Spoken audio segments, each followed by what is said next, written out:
যারা মনে করে থাকেন দুইজন বিশিষ্ট সংসারে কী এমন কাজ থাকে, এই ভিডিওটা ঠিক তাদের জন্য। এই যে এখানে এতগুলো কাপড় চোপড় দেখছেন, এখানে আমি আমার জানালার পর্দাগুলো নামিয়েছি, বিছানার চাদর উঠিয়েছি, তারপর এখানে কতগুলো পাপোশ আছে, নিজেদের দৈনন্দিন যে পোশাক আমরা ইউজ করে থাকি প্রতিদিনে সেগুলো আছে। তো মিলিয়ে হিসেব করলে দেখা যায় এখানে কাপড়ের অভাব নাই। এক গাঁঠি বলতে প্রায় 3 বালতি সমমান কাপড়। হ্যাঁ, এগুলো আমি কিন্তু নিজেই একা হাতে পরিষ্কার করি। এখন কিছু সংখ্যক লোক এসে এখন বলবেন যে কেন হেল্পিং হ্যান্ড কি নেওয়া যায় না? হ্যাঁ, নেওয়া যায়, কিন্তু আমি নেই না। কারণ আমি আমার কাজটা যেভাবে সুন্দর করে করব, হেল্পিং হ্যান্ড নিশ্চয়ই আমার মতো এত সুন্দর করে কাজটা করবে না। বিধায় আমি কোনো ধরনের হেল্পিং হ্যান্ড দ্বারা এই ধরনের কাজগুলো করানো পছন্দ করি না। তবে হ্যাঁ, প্রয়োজন ভেদে ভবিষ্যৎ সেটা বলতে পারি না। যখন আমি পারবো না বিষয়টা তখন দেখা যাবে। তো যখন আমি পারছি তখন আমি আমার কাজটা নিজেই করে নিচ্ছি। তো এই যে কাপড়গুলো প্রথমে ভিজিয়ে রাখলাম, আর এখানে আরেক বালতি কাপড় দেখানোর জন্য ক্যামেরাটা নিয়ে যাচ্ছি। এই যে এখানে আরেক বালতি কাপড়, আমি এগুলো সব একসাথে ওয়াশ করেছি। তারপরে এখানে ওই যে বলেছিলাম আগের একটা ভিডিওতে আমি আমার মামা শ্বশুরকে খাবার দিয়েছিলাম, সেগুলো আসলে খাবারটা দিয়ে আসতে আসতে সেদিন রাত 1:30 বেজে যায়, বাসনগুলো পড়েছিল। তো এগুলোকে এখন আমি ক্লিন করে নিব, কারণ এত রাত্রে আমার বাসনগুলো আর ধোয়া হয়নি। তারপর এখন আমি আমার ঘরের যত ফার্নিচারগুলো আছে ক্লিন করে নেব, প্রতিদিন আমি যেটা করে থাকি। না হলে ধুলো পড়ে একটা স্তর জমে যায়। তারপর বাথরুমটাকেও ক্লিন করলাম, আর এখানে বারান্দায় কাপড়গুলো নেড়ে দিয়েছি, কারণ কাপড় মেলাটাও একটা বড় কাজ। তারপর এই যে আমার ঘরটাকে এখন পরিপাটি করে ফেললাম, পর্দা লাগালাম, বিছানা চাদরটা পেতে নিলাম।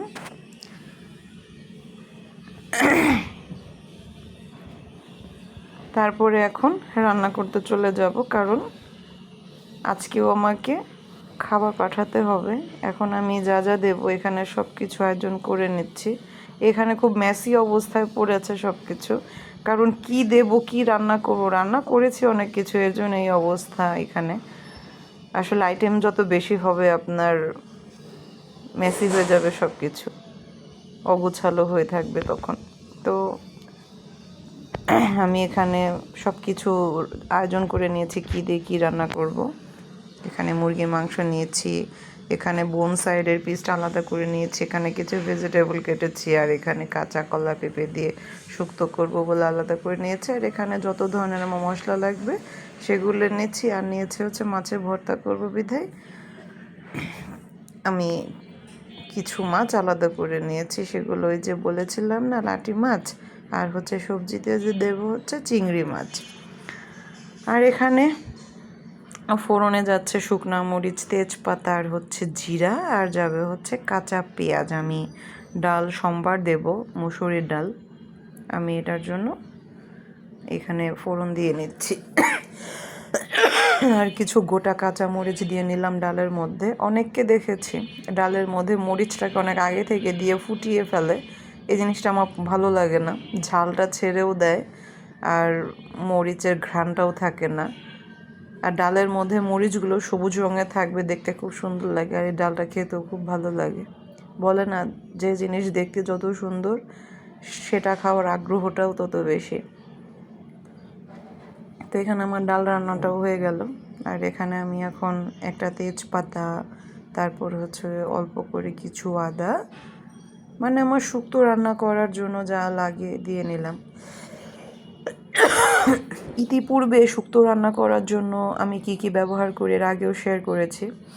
এখানে রাঁধুনি একটা মশলা পাওয়া যায়, সেটা দিয়ে নিচ্ছি। তারপর দিয়ে নিলাম কিছু মেথি। এই তো আমার ফোড়নটা হয়ে গেছে এখানে। এখন আমি কাঁচা কলা আর হচ্ছে পেঁপে সেদ্ধ করে রেখেছিলাম, সেগুলো দিয়ে দিলাম।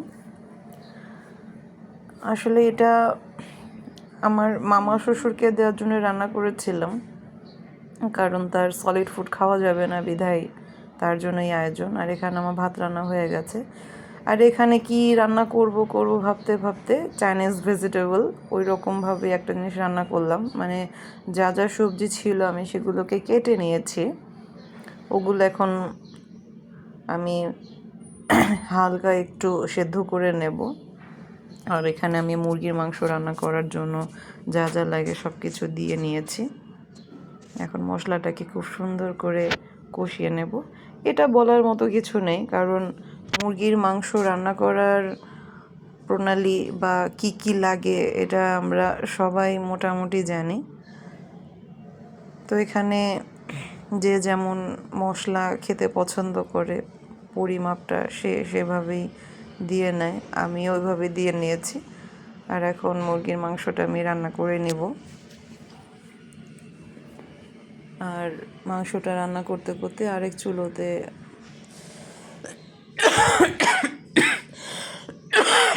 খালি না রেখে ভাবছি আরেকটা জিনিস রান্না করে ফেলি, কারণ হাতে যেহেতু খুব একটা সময় নেই, খাবারগুলো আমাকে দিতে হবে। আর এখানে ওই ভেজিটেবলটা রান্না করার জন্য এখানে কুচি করা কিছু রসুন আর পেঁয়াজ দিয়ে নিলাম। আর দিয়ে নেব হালকা করে একটু আদা বাটা, খুব একটা আদা এখানে ব্যবহার করা যাবে না।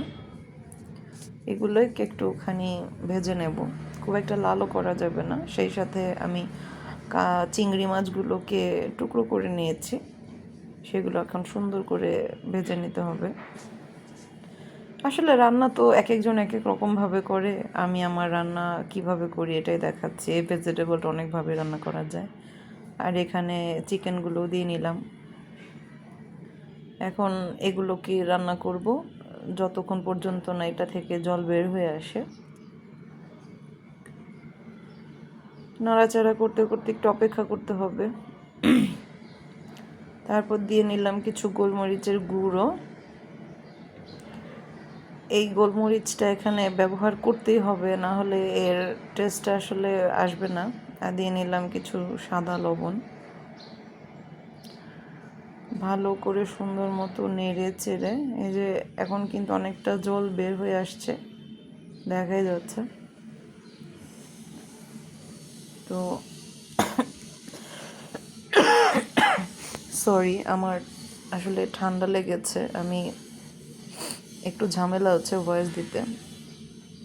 আর এখানে আমার মুরগির মাংসটা প্রায় শেষের দিকে। আর এখানে ভেজিটেবলটা যাকে সেদ্ধ করে নিয়েছিলাম ওইটার জলটাকে আমি ফেলিনি, সেটা এখানে দিয়ে নিচ্ছি। আসলে সবজি যখন সেদ্ধ করা হয় ওই জলটা ফেলে দিলে আমি মনে করি সেটা পুষ্টিগুণ সবই বের হয়ে যায়। আর এই ভেজিটেবল রান্নার জন্য ওই জলটা এখানে ব্যবহার করলে আমি মনে করি প্রপার যে আপনার ভিটামিন সেগুলো সবটাই থেকে যায়। এখন সেই সবজিগুলো এখানে দিয়ে নিলাম, দিয়ে এখন খুব সুন্দর করে নাড়াচাড়া করে নিচ্ছি। আর সাথে দিয়ে নিলাম দুটো কাঁচামরিচ সমান দিয়ে নিয়েছি, কারণ খুব একটা ঝাল এখানে আমি দিব না, কারণ রুগী খাওয়ার জন্য এখানে খুব বেশি ঝাল দেওয়া যাবে না, নাহলে সে খেতে পারবে না। আর এমনিতেই ভেজিটেবলটা রান্নার জন্য খুব একটা ঝালের প্রয়োজনও হয় না। আর এখানে মুরগির মাংসটা আমার প্রায় শেষের দিকে, তাই দুটো কাঁচামরিচ দিয়ে নিয়েছি। আমি এর আগেও বলেছি নামানোর আগে দুটো কাঁচামরিচ দিলে মাংসের ঘ্রাণটা খুব সুন্দর লাগে। আর ভেজিটেবলের মধ্যে ওখানে একটু কর্নফ্লাওয়ার দিয়ে নিয়েছি। আর এখানে আমার সেই লাটি মাছ, মানে শ্বশুরবাড়ি মানুষ বলে থাকে, আর আমরা তো ঢাকার ভাষায় এটাকে টাকি মাছ বলি, ভেজে নিয়েছি ভর্তা করার জন্য। আর এখানে আমার ভেজিটেবলটা প্রায় হয়ে গেছে। এই যে এখন আমার রান্নাবান্না শেষ, আমি এখন খাবারগুলোকে সুন্দর মতো টিফিন ক্যারিয়ার করে আমি পাঠিয়ে দেব। আর হ্যাঁ, এত কাজের মাঝেও কিন্তু আমি আমার 4 ঘন্টার এক্সামটাও দিয়ে এসেছিলাম। আচ্ছা, ভালো থাকবেন সবাই।